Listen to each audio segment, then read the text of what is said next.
दुनिया की सबसे पुरानी पर्वत श्रृंखलाओं में से एक जाग्रोस माउंटेन रेंज ईरान के उत्तर पश्चिम में भूमध्य सागर से लेकर दक्षिण में फारस की खाड़ी में स्ट्रेट ऑफ हॉर्मुज तक फैले हुए पहाड़। 1500 किलोमीटर लंबी पर्वत श्रृंखला ईरान के लिए वो दीवार है जिसके उस पार जाने की हिम्मत 18 दिन की जंग के बावजूद अमेरिकी सेना नहीं जुटा पा रही।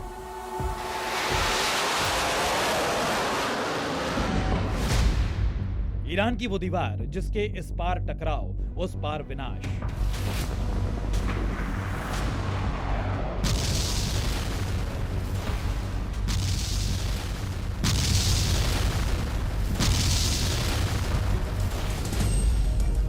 तो स्वागत है आपका पहाड़ के भीतर ईरान के पाताल लोक में, जहां इतने घातक, इतने विनाशक हथियार हैं जिसे देखकर आपकी आंखें फटी की फटी रह जाएंगी। आप सोचकर हैरान हो जाएंगे कि मौजूदा युद्ध और तनाव का कितना सटीक एहसास ईरान के नेतृत्व ने बहुत पहले से कर लिया था। पहाड़ के भीतर पाताल लोक ईरान की सबसे बड़ी ताकत। वैसे तो यह वीडियो ईरानी एजेंसीज ने ही जारी किया था। दुनिया को यह बताया था कि अमेरिकी सैटेलाइट जिस अंडरग्राउंड मिसाइल सिटी की मैपिंग कर रही है उसकी झलक हम खुद दिखा देते हैं। यहां तक तो बात ठीक है। पहाड़ के भीतर बने सुरंगों में बना मिसाइलों का जखीरा साफ दिखता है, ऐसे ईरानी गार्ड्स खुद दिखा रहे हैं। लेकिन इस भूमिगत जखीरे का रहस्य सिर्फ इन दृश्यों तक सीमित नहीं। ईरान के पास कितनी मिसाइल सिटीज में रखे हैं परमाणु बम। 16.5 लाख वर्ग किलोमीटर में फैला हुआ ईरान दुनिया का 17वां सबसे बड़ा देश है क्षेत्रफल के हिसाब से। इसका 90% हिस्सा पहाड़ों, पठारों और इसके साथ साथ रेगिस्तानी इलाके से भरा है। यही इलाके ईरान की सत्ता के इर्द गिर्द ऐसा रहस्यमयी घेरा बनाते हैं जिसकी था अमेरिकी, इजरायली एजेंट और यहाँ तक कि इनकी जासूसी उपग्रह तक नहीं पता लगा पाते, जिसका जाग्रेस माउंटेन रेंज का जिक्र लगातार आपने रिपोर्ट के पहले हिस्से में भी देखा था। वो ईरान का सबसे बड़ा रहस्यमयी क्षेत्र है। अमेरिकी एजेंसीज को पता है कि ईरानी मिसाइलों का यह पाताल लोक जाग्रोस माउंटेन के स्पाह दर्रे के आसपास है। इसकी सैटेलाइट इमेज भी मौजूद है।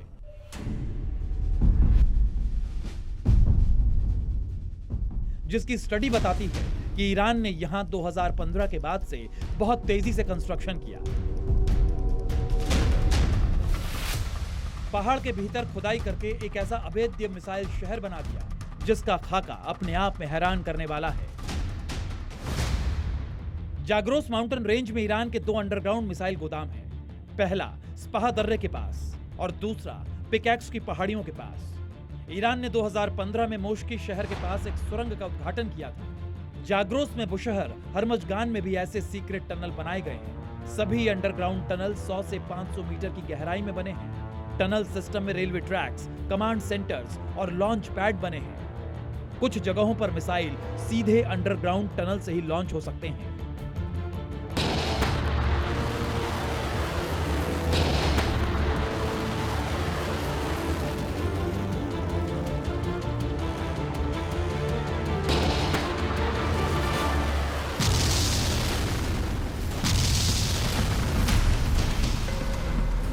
यानी दुश्मन को पता भी नहीं चलेगा कि पहाड़ के किस सुराख से मिसाइल निकली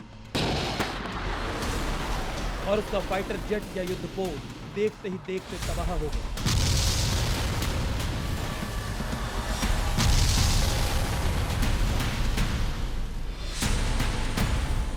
ईरान के अंडरग्राउंड मिसाइल लॉन्चिंग सिस्टम को लेकर रेवोल्यूशनरी गार्ड के कमांडर ने चौंकाने वाला दावा किया था।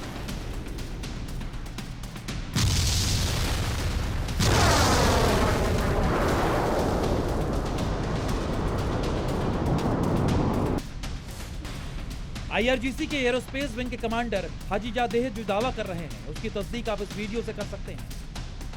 जमीन को फाड़कर निकलती हुई ये मिसाइल उसी अंडरग्राउंड टनल से लॉन्च की गई जहां ईरान ने मिसाइलों का भंडार बना रखा है।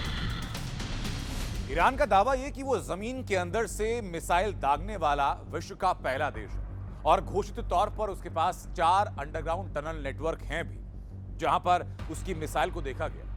जो वीडियोस जारी किए गए उसमें ईरान की मिसाइल दिखाई पड़ी, किलर बोट्स दिखाई पड़ी। लेकिन सवाल ये कि जो संवर्धित यूरेनियम है जिससे परमाणु हथियार बनाए जा सकते हैं क्या वो भी ऐसी किसी टनल नेटवर्क में छिपाया गया है? यही सबसे बड़ा सवाल है, यही सबसे बड़ा रहस्य है और यही है अमेरिका का सबसे बड़ा सरदर्द भी।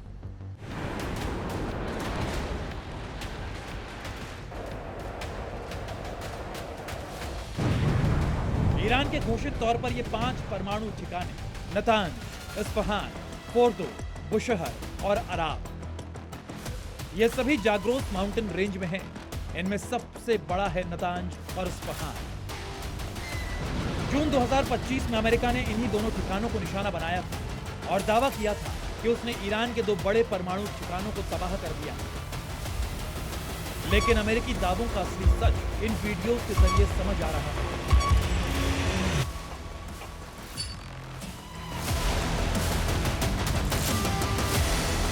अमेरिकी हमलों ने ईरान के इन 2 ठिकानों को ऊपरी तौर पर भले ही नुकसान किया, जिसे कुछ ही महीनों में मरम्मत कर दिया गया था, लेकिन असली खजाना तो इस अंडरग्राउंड टनल नेटवर्क में छिपा है।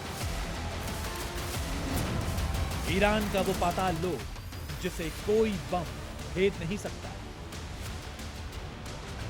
इस बात का अंदाजा अमेरिका को जून 2025 के हमले के वक्त ही लग गया, जब दुनिया के सबसे ताकतवर बंकर बस्टर बम GBU-57 गिराकर भी वो ईरान के दोनों ठिकानों का कुछ नहीं बिगाड़ पाया।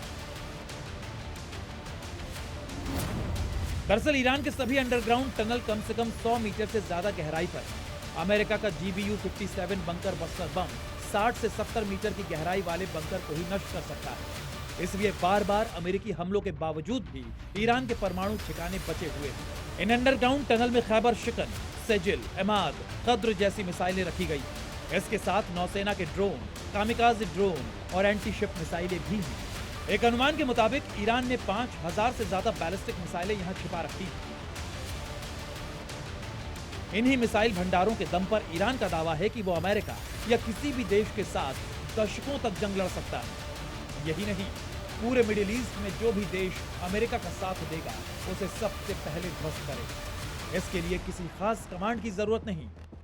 ये जमीन पर साफ दिख रहा है कैसे इजराइल से लेकर फारस की खाड़ी के तट पर बसे देश दिन ब दिन ईरानी हमलों के बाद खंडहर बनते जा रहे हैं। कैसे ईरान तमाम अनुमानों को दरकिनार कर युद्ध के मैदान में न सिर्फ डटा है, बल्कि यूएस और इजराइल की ज्वाइंट फोर्स को बार बार ललकार रहा है, उन्हें बड़े बड़े नुकसान पहुंचा रहा है।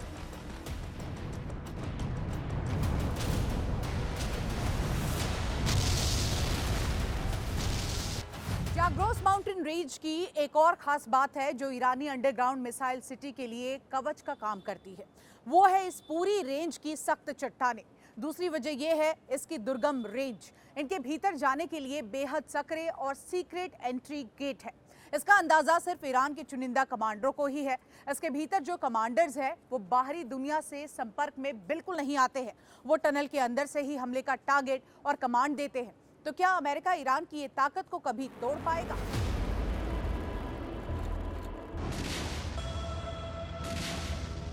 पिछले साल जून से लेकर अब तक ट्रंप दर्जनों बार ये दावा कर चुके हैं कि वो ईरान के परमाणु ठिकाने नष्ट कर चुके हैं, उनकी सैन्य शक्ति को ध्वस्त कर चुके हैं।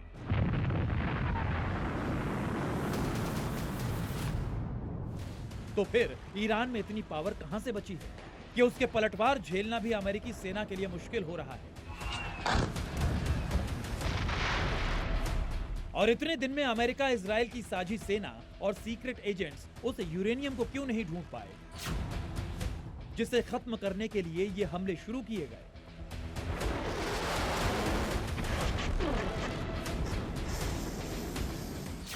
ना यूरेनियम मिला, ना एटम बम। ट्रंप नेतन्याहू के सारे जुगाड़ फेल।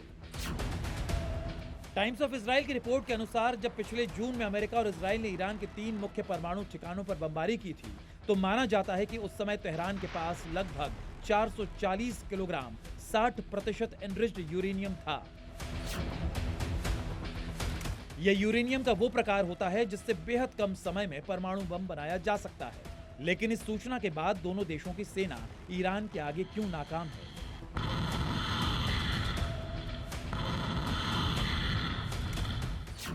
अंतर्राष्ट्रीय परमाणु ऊर्जा एजेंसी के प्रमुख राफेल ग्रोसी ने पिछले हफ्ते कहा था कि 60% एनरिच्ड यूरेनियम का लगभग आधा हिस्सा इस्फहान परमाणु ठिकाने पर एक सुरंग में जमा था। इस महीने की शुरुआत में आई एक रिपोर्ट में कहा गया था कि अमेरिका का मानना है कि वहां एक बहुत ही संकरा एंट्री पॉइंट है, जिसके जरिए उस सामग्री को निकाला भी जा सकता है।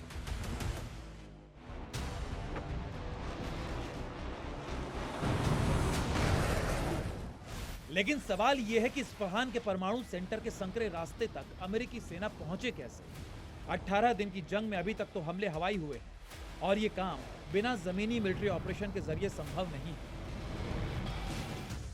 तो क्या ट्रंप आने वाले दिनों में ईरान पर जमीनी हमला करेंगे? इस सवाल पर एक सुझाव नाटो के पूर्व कमांडर जेम्स स्टारवेडिस ने दिया। जेम्स के मुताबिक ईरान के यूरेनियम पर कब्जा करने के लिए बहुत बड़े ऑपरेशन की जरूरत होगी। इनके मुताबिक ये इतिहास का सबसे बड़ा स्पेशल ऑपरेशन हो सकता है। इसमें 1000 से ज्यादा सैन्य कर्मियों को मौके पर मौजूद रहना होगा। सैन्य इंजीनियर्स को खदानों और बूबी ट्रैप्स की जांच के बाद मलबे को खोदकर हटाना होगा। बरामद सामग्री को देश से बाहर ले जाने के लिए एक स्थानीय हवाई अड्डे की जरूरत होगी। इस दौरान स्पेशल फोर्सेस पर ड्रोन और मिसाइलों से हमला हो सकता है। इससे बचाव के लिए जमीनी सेना और विमानों की जरूरत होगी। जेम्स स्टारवेडिस ने ईरान से यूरेनियम छीनने का फॉर्मूला बता तो दिया, लेकिन ट्रंप का दम्भ इसमें भी आड़े आ रहा है। वो न सिर्फ नाटो का मतलब अमेरिका की सेना समझते हैं, बल्कि नाटो के सदस्य देशों को अपने इशारे पर नचाने की फितरत की वजह से उनका समर्थन भी खोते जा रहे हैं। तो क्या अकेले अमेरिकी सेना में इतनी हिम्मत है कि वो ईरान के परमाणु ठिकाने पर आए और जैसा नाटो के पूर्व कमांडर ने सुझाया वैसा ऑपरेशन कर दिखाए? मौजूदा स्थिति में तो यह मुमकिन नहीं लग रहा, खास तौर से अब तक के युद्ध में ईरान की सेना के पराक्रम को देखते हुए।